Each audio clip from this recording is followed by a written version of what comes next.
सोचिए, एक ऐसी मिसाइल जो हवा में नहीं पेड़ों के बीच में उड़ती है, जमीन से इतनी चिपकी रहती है कि अमेरिका के अरबों डॉलर वाले रडार भी उसे पकड़ नहीं पाते। और अब वही मिसाइल भारत के हाथ में आने वाली है।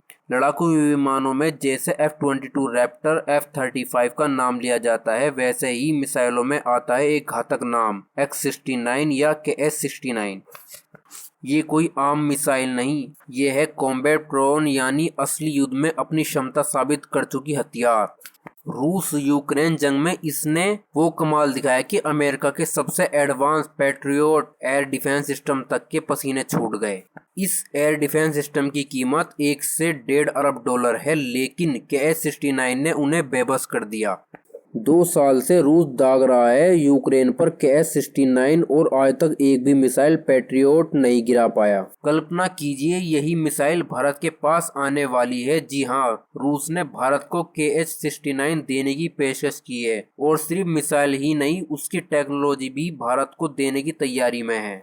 इसका मतलब है कि अब भारत अपनी मिसाइलों को KS-69 जैसी डेडली, स्टेल्थ और स्मार्ट बना देगा। रूस की कंपनियों और भारत की BDL और HAL के बीच टेक्नोलॉजी ट्रांसफर को लेकर बातचीत भी शुरू हो चुकी है। अब सवाल उठता है, आखिर ये इतना खतरनाक क्यों है?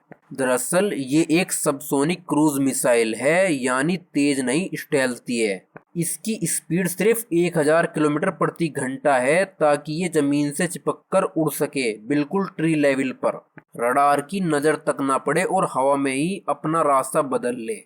इसके ऊपर लगी है स्टेल्थी कोटिंग, जो रडार की रेडियो वेव्स को सोख लेती है, इसलिए जितनी धीमी होती है उतनी ही डेडली होती है। यूरोपीय देश कई बार ट्राई कर चुके हैं, लेकिन इसे ट्रैक करना आज भी लगभग इम्पॉसिबल है। अब सोचिए, जब अमेरिका जैसी महाशक्ति देश इसे पकड़ नहीं पाए, तो पाकिस्तान और चीन की क्या औकात है। और सबसे बड़ा पॉइंट, रूस की ये मिसाइल 2023 में ही शामिल हुई थी, और अब भारत को इतनी जल्दी ऑफर किया जा रहा है, वो भी टेक्नोलॉजी ट्रांसफर के साथ। यानी अगली बार अगर पाकिस्तान ब्रह्मोस के खिलाफ कोई सिस्टम बनाने की कोशिश करे, तो रूस की ये डेडली डील उनके सारे प्लान्स को सेकंडों में मिटा देगी। अब बस ये देखना है कि भारत कितनी क्वांटिटी में इसे खरीदेगा और इसकी टेक्नोलॉजी कब तक हमारे वैज्ञानिकों के हाथ में आती है। अगर आप भारत की डिफेंस, स्टेल्थ और KS-69 की पूरी कहानी जानना चाहते हैं, तो चैनल को सब्सक्राइब कर लीजिए, वीडियो को लाइक कर लीजिए, क्योंकि आने वाले दिनों में ये गेम चेंजर मिसाइल भारत की ताकत को नई ऊंचाई देने वाली है।